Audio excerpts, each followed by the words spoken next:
পাঠকেরা, আশা করি তোমরা সবাই ভালো আছো, সুস্থ আছো। আজকে আমরা নিয়ে চলে এসেছি একটি নতুন প্রশ্নোত্তরের ভিডিও নিয়ে বাংলায়। বাংলায় গুরুত্বপূর্ণ প্রশ্নোত্তরের ভিডিওগুলো প্রতিদিন পাওয়ার জন্য আমাদের চ্যানেলটি লাইক, কমেন্ট, শেয়ার এবং সাবস্ক্রাইব করে দিও। সাবস্ক্রাইব করে বেল আইকনটি প্রেস করে নিও, তাহলে নতুন নতুন ভিডিও নোটিফিকেশনগুলো তোমরা খুব সহজেই পেয়ে যাবে। এবং আপকামিং পরীক্ষার জন্য এই প্রশ্নোত্তরগুলো কিন্তু খুব গুরুত্বপূর্ণ, তাই ভুলেও কেউ ভিডিওটা স্কিপ করো না, পুরো ভিডিওটা অবশ্যই মনোযোগ সহকারে দেখো। এবং নতুন যারা আমাদের চ্যানেলে প্রশ্নোত্তরের ভিডিওগুলো দেখছো তারা অবশ্যই লাইক, কমেন্ট, শেয়ার এবং সাবস্ক্রাইব করে বেল আইকনটি প্রেস করে নিও। তোমরা তোমাদের বন্ধু বান্ধব এবং আত্মীয় স্বজন যারা এই চাকরির পরীক্ষার জন্য প্রস্তুতি নিচ্ছে তাদের এই ভিডিওগুলো কিন্তু প্রচুর পরিমাণে শেয়ার করো, যাতে তারাও আপকামিং পরীক্ষায় প্রশ্নোত্তরগুলো পেয়ে উপকৃত হতে পারে। আমাদের ডেসক্রিপশন বক্সে হোয়াটসঅ্যাপ গ্রুপ, টেলিগ্রাম গ্রুপের লিঙ্ক দেওয়া আছে, সেখানে গিয়ে সবাই অবশ্যই জয়েন করে নিও। এবং তোমরা কমেন্ট বক্সে কমেন্ট করে জানাতে পারো তোমাদের কোন বিষয়ের উপর ভিডিওর প্রয়োজন আছে, আমরা সেই বিষয়ের উপর ভিডিও নিয়ে আসার চেষ্টা করব। এবং তোমরা প্রশ্নগুলো দেখা মাত্র কমেন্ট বক্সে কমেন্ট করে জানাবে এবং সর্বশেষে কমেন্ট বক্সে কমেন্ট করে বলবে যে কটি উত্তর আজকে সঠিক করতে পেরেছো। তাই আর সময় নষ্ট না করে চলে আসি আজকের প্রথম প্রশ্নে।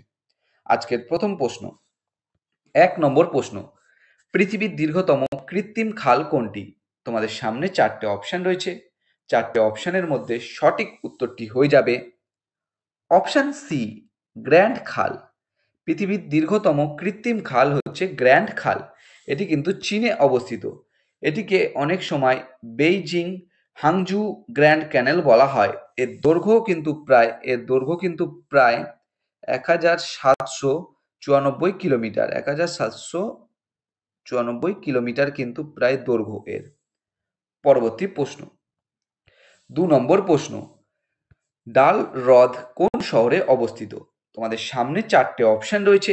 এই 4টে অপশনের মধ্যে সঠিক উত্তরটি হয়ে যাবে অপশন বি, শ্রীনগর।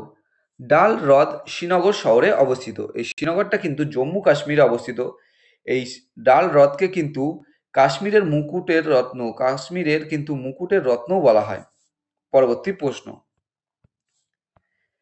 3 নম্বর প্রশ্ন, চারমিনার কোন রাজ্যে অবস্থিত? তোমাদের সামনে 4টে অপশন রয়েছে। 4টে অপশনের মধ্যে সঠিক উত্তরটি হয়ে যাবে অপশন এ, তেলেঙ্গানা। চারমিনার তেলেঙ্গানা রাজ্যে অবস্থিত।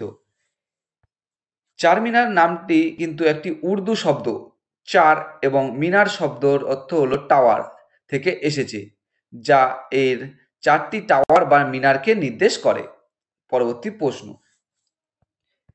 4 নম্বর প্রশ্ন, সুভাষচন্দ্র বসু কত সালে ছদ্মবেশে গৃহত্যাগ করে? তোমাদের সামনে 4টে অপশন রয়েছে। 4টে অপশনের মধ্যে সঠিক উত্তরটি হয়ে যাবে অপশন বি, 1941 সালে। সুভাষচন্দ্র বসু 1941 সালে ছদ্মবেশে গৃহত্যাগ করেন। তিনি কিন্তু জিয়া উদ্দিন ছদ্মনামে কিন্তু গৃহত্যাগ করেছিলেন 1941 সালে। পরবর্তী প্রশ্ন, 5 নম্বর প্রশ্ন, কোদাল কোন শ্রেণীর লিভার? তোমাদের সামনে 4টে অপশন রয়েছে।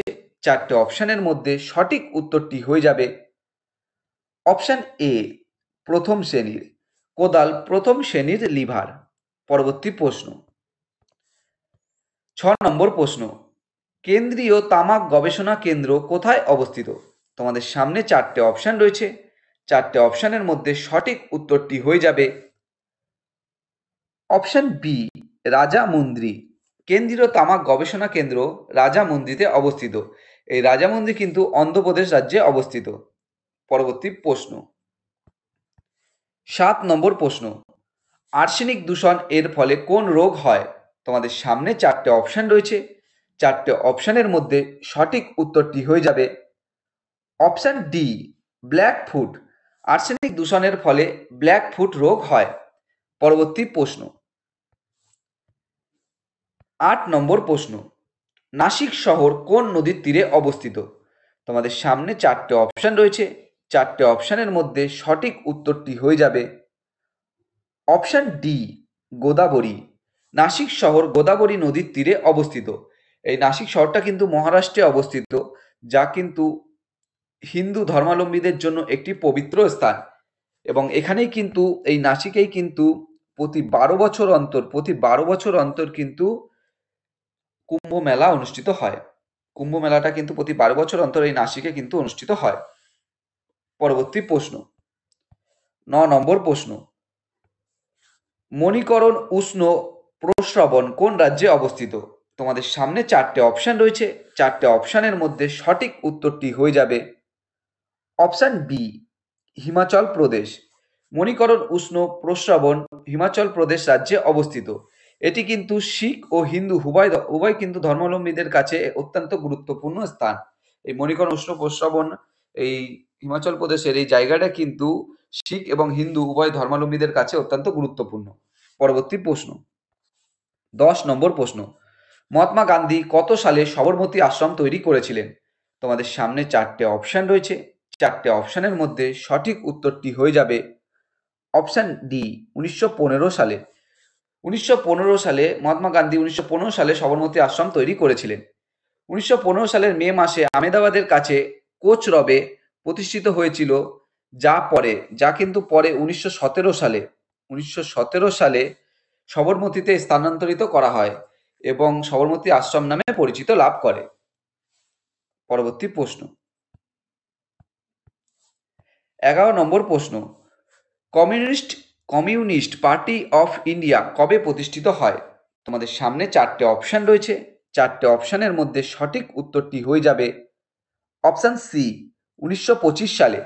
কমিউনিস্ট পার্টি অফ ইন্ডিয়া 1925 সালে প্রতিষ্ঠিত হয় এবং 1925 সালের কিন্তু 26শে ডিসেম্বর কিন্তু প্রতিষ্ঠিত হয়। পরবর্তী প্রশ্ন, 12 নম্বর প্রশ্ন, ইলোরা মন্দির কোন বংশের রাজারা নির্মাণ করেছিলেন?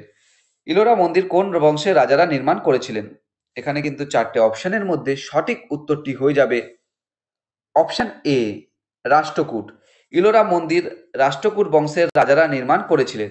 এটি কিন্তু 753 থেকে 982 খ্রিস্টাব্দের মধ্যে কিন্তু এই ইলোরার মন্দিরগুলো কিন্তু তৈরি করেছিল রাষ্ট্রকূট রাজবংশের রাজারা। পরবর্তী প্রশ্ন, 13 নম্বর প্রশ্ন, বিহারের পরেশনাথ কি ধরনের পর্বত? তোমাদের সামনে চারটে অপশন রয়েছে, এই চারটে অপশনের মধ্যে সঠিক উত্তরটি হয়ে যাবে অপশান সি, ক্ষয়জাত পর্বত। বিহারের পরেশনাথ ক্ষয়জাত পর্বত। বিহারের পরেশনাথের কিন্তু উচ্চতা প্রায় কিন্তু 1350 কিন্তু মিটার এবং 4440 কিন্তু ফুট। 4440 কিন্তু ফুট প্রায় উচ্চতায় বিহারের পরেশনাথের। পরবর্তী প্রশ্ন, 14 নম্বর প্রশ্ন, বিবর্ধক কাচ কি ধরনের লেন্স?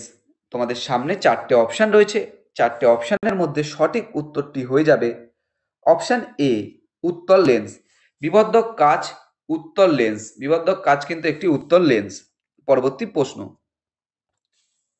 15 নম্বর প্রশ্ন, বাঘা যতীন নামে কে পরিচিত ছিলেন? তোমাদের সামনে চারটে অপশান রয়েছে, চারটে অপশানের মধ্যে সঠিক উত্তরটি হয়ে যাবে অপশান বি, যতীন্দ্রনাথ মুখোপাধ্যায়। বাঘা যতীন নামে পরিচিত যতীন্দ্রনাথ মুখোপাধ্যায়। অনেকে কিন্তু এই প্রশ্নটা ভুল করে, যতীন্দ্রনাথ সেনগুপ্ত করে দেয়, এটা কিন্তু হবে যতীন্দ্রনাথ মুখোপাধ্যায়। এবং এই যতীন্দ্রনাথ মুখোপাধ্যায় 7ই ডিসেম্বর 1879 সালে কিন্তু জন্মগ্রহণ করেছিলেন এবং তার মৃত্যু হয়েছিল 10ই সেপ্টেম্বর 1915 সালে। এর কিন্তু মৃত্যু হয়েছিল 1915 সালে 10ই সেপ্টেম্বর এবং জন্মগ্রহণ করেছিলেন 7ই ডিসেম্বর 1879 সালে। পরবর্তী প্রশ্ন, 16 নম্বর প্রশ্ন, পুলিৎজার পুরস্কার বিতরণ করা হয় কবে থেকে? তোমাদের সামনে চারটে অপশান রয়েছে, চারটে অপশানের মধ্যে সঠিক উত্তরটি হয়ে যাবে অপশান সি, 1917 সালে। পুলিৎজার পুরস্কার বিতরণ করা হয় 1917 সাল থেকে। 1917 সালের 4ই জুন থেকে কিন্তু পুলিৎজার পুরস্কারটা বিতরণ করা হয়। এই পুলিৎজার পুরস্কারটা কিন্তু জোসেফ পুলিৎজারের নামে দেওয়া হয়। প্রদানকারী সংস্থা হচ্ছে কলম্বিয়া ইউনিভার্সিটি এবং এই পুলিৎজার পুরস্কার দেওয়া হয় সাংবাদিকতা, সাহিত্য, নাটক ও সঙ্গীতের বিশেষ অবদানের জন্য। পরবর্তী প্রশ্ন, 17 নম্বর প্রশ্ন, অজাতশত্রু কার প্ররোচনায় পিতাকে হত্যা করেছিলেন? তোমাদের সামনে চারটে অপশান রয়েছে, চারটে অপশানের মধ্যে সঠিক উত্তরটি হয়ে যাবে অপশান এ, দেবদত্ত। অজাতশত্রু দেবদত্তর প্ররোচনায় পিতাকে কিন্তু হত্যা করেছিলেন। এই দেবদত্ত কিন্তু একজন বৌদ্ধ ভিক্ষুক ছিলেন। পরবর্তী প্রশ্ন, 18 নম্বর প্রশ্ন, আমির খসরু কার সভাকবি ছিলেন? তোমাদের সামনে চারটে অপশন রয়েছে। চারটে অপশনের মধ্যে সঠিক উত্তরটি হয়ে যাবে অপশন সি, আলাউদ্দিন খলজি। আমির খসরু আলাউদ্দিন খলজির সভাকবি ছিলেন। পরবর্তী প্রশ্ন, 19 নম্বর প্রশ্ন, দেবনাম প্রিয় উপাধিটি কাকে দেওয়া হয়েছিল? দেবনাম প্রিয় উপাধিটি কাকে দেওয়া হয়েছিল?